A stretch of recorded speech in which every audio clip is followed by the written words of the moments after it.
Bonjour, nouveau vlog aujourd'hui avec La Guerre des Mondes de Steven Spielberg, sorti en 2005 au cinéma et tiré du roman du même nom de H.G. Wells. Oui, ça date de 2005 et pourtant il faut encore que tu regardes La Guerre des Mondes de Steven Spielberg. Ray Ferrier est un technicien sans ambition qui partage sa vie entre les bières et les filles d'un soir. Une fois n'est pas coutume, il doit assumer ses deux enfants, Robbie et Rachel. Robbie avec qui il ne s'entend pas du tout, et Rachel qui a compris qu'elle doit beaucoup plus assumer son père que son père ne sait s'assumer lui-même.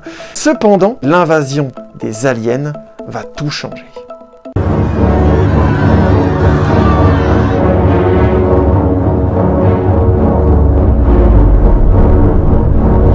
La Guerre des Mondes à la base est un roman de H.G. Wells, il y a eu énormément d'adaptations, vous en avez certainement entendu parler, mais juste pour vous résumer, c'est un roman qui se passait à l'époque de l'Angleterre victorienne, qui assistait à l'invasion d'extraterrestres venus de la planète Mars. Ils débarquaient donc avec leurs grands tripodes, et donc ces fameux tripodes se révélaient être inarrêtables, balayaient littéralement l'armée victorienne anglaise, et on découvrait donc avec horreur un livre qui suivait tout simplement la fuite en avant, l'extinction de l'humanité. Si vous voulez lire un livre de science-fiction court, puissant et efficace sur l'inversion des rapports de la nature envers l'homme, il faut lire La Guerre des Mondes. Le choix de Spielberg est très fort puisque dès le départ, l'adaptation ne se passe pas dans l'Angleterre victorienne mais bien de nos jours. Et en ayant choisi comme acteur principal Tom Cruise pour jouer j'ai envie de dire un bouseux, mais juste un idiot, un américain lambda, technicien qui a grosso modo rien à foutre de tout, même de ses enfants.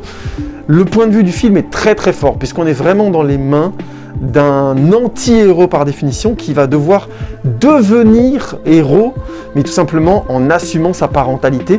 Le thème du film est clair dès le début, je vous spoil rien.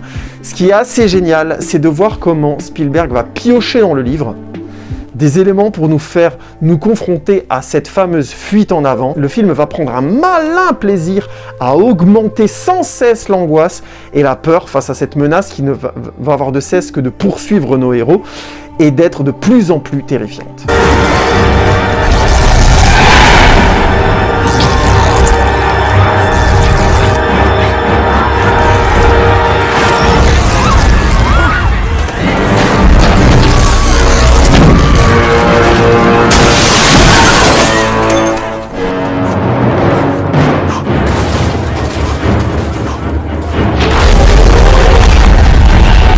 Le film va ainsi se lancer avec une séquence de fuite dans un centre-ville où on voit Tom Cruise courir au milieu des gens qui se font vaporiser par le fameux laser des Martiens, va enchaîner ensuite par une fuite en voiture qui va culminer à un moment où on voit des gens tous essayer d'aller sur un ferry sans y parvenir, avec les bousculades, les batailles évidemment, ensuite l'attaque de ce fameux ferry, avec évidemment une augmentation des menaces. Au départ on n'en a qu'une, puis il y en a deux, puis il y en a trois. Nos personnages qui fuient, ensuite qui traversent l'eau, qui ensuite tombent sur des charniers. Je vous laisse découvrir comment, parce que c'est des formes extrêmement poétiques et je veux pas spoiler, j'essaie juste de vous expliquer le crescendo constant, la suite. Et je ne vais pas vous dire le reste, mais ça va toujours de mal en pire. Et même au moment où le film voudrait trouver une certaine forme de calme, ou soi-disant jouer une certaine forme de calme, on a des fameuses scènes de chassés-croisés entre les extraterrestres et bien sûr Ray et sa famille, des moments où les humains qu'ils rencontrent deviennent eux-mêmes des dangers, et tout ça toujours dans une forme de crescendo et de fuite en avant qui est absolument désespérée. Et là, franchement, s'il y a une chose que je dois dire tout de suite, c'est à quel point Steven Spielberg sait mettre ça en scène. Le film date de 2005, mais il se regarde sans problème. La tension est constante, elle ne fait aller qu'en montant. Et je viens de vous donner scénaristiquement comment cela est fait, mais alors visuellement, c'est encore plus de la maestria. Parce que oui, c'est Spielberg. On est vraiment loin du Spielberg de Ready Player One qui essaie de t'impressionner en rajoutant des éléments et des machins. Non, là, on est vraiment sur de la mise en scène qui va servir le malaise, le vertige.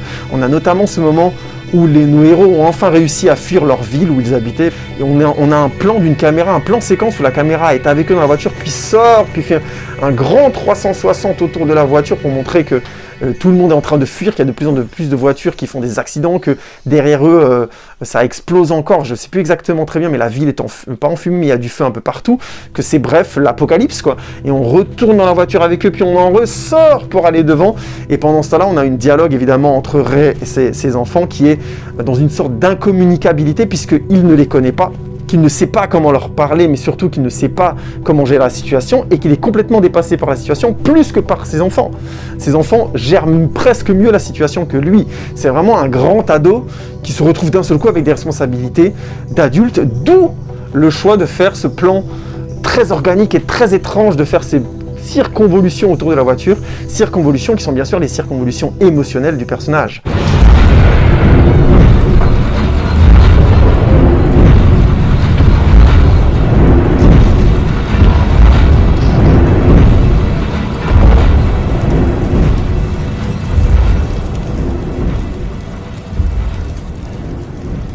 On a aussi des effets tout simples, qui sont bien sûr des effets techniques, mais on a ce fameux moment où un personnage se rapproche d'un cours d'eau, tombe sur un cadavre qui flotte, qui passe dans l'écran comme ça, et tout doucement on en voit un autre arriver, puis un autre, puis un autre, puis un autre, puis une flopée de corps. Enfin, c'est des moments qui font monter la terreur et l'horreur de la situation de manière hyper fun.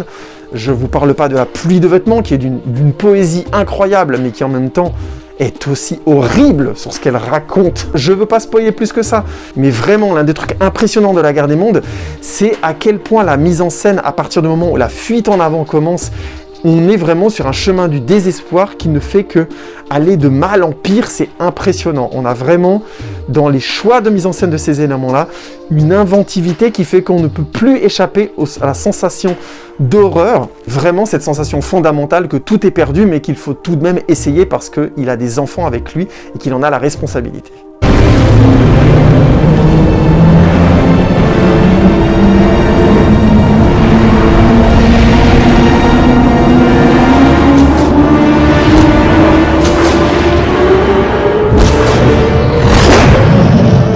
Je vous conseille donc de regarder La Guerre des Mondes. C'est un superbe grand 8. C'est un film assez exceptionnel qui met une petite claque dans la gueule aussi fondamentale pour nous rappeler que la nature pourrait vite se retourner contre nous. Je caricature, mais je trouve que c'est toujours un peu sain de ne pas se prendre pour la race dominante. Et c'est le genre de film qui te le rappelle très fortement qu'on n'est jamais très très loin de tout perdre. Et je trouve que rien que pour ce message-là, le film est hyper intéressant.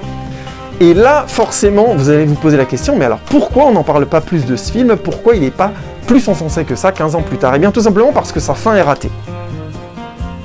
Oui, vous allez remater ce film, vous allez prendre votre pied, mais préparez-vous. La fin du film, de mon point de vue, où elle a été retournée, ou elle a été mal pensée.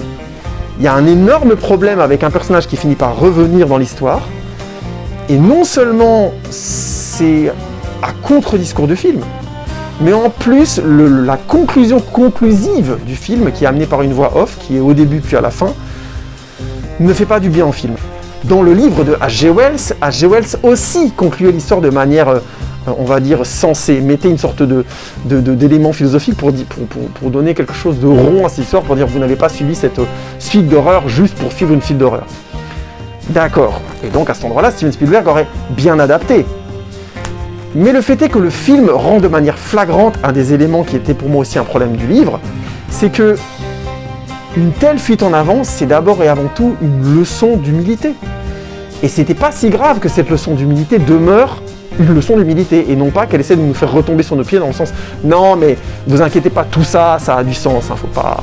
La vie, tout ça, ça a du sens. » Oui, enfin on l'espère, mais on peut pas en être sûr, et c'est parce qu'on n'en est pas sûr aussi que ça nous maintient dans une forme de travail sur nous-mêmes pour continuer à espérer, pour continuer à produire des choses positives autour de nous. Vous voyez ce que je veux dire? Il y a quelque chose de l'ordre de la nécessité de l'adversité qui est très beau dans ce film, et qui est bien plus porteur de sens que de dire à la fin « Non, mais en fait, Dieu avait bien pensé les choses ». Je caricature, mais grosso modo, c'est ça la fin. Mais ça ne vous empêche pas de regarder ce film.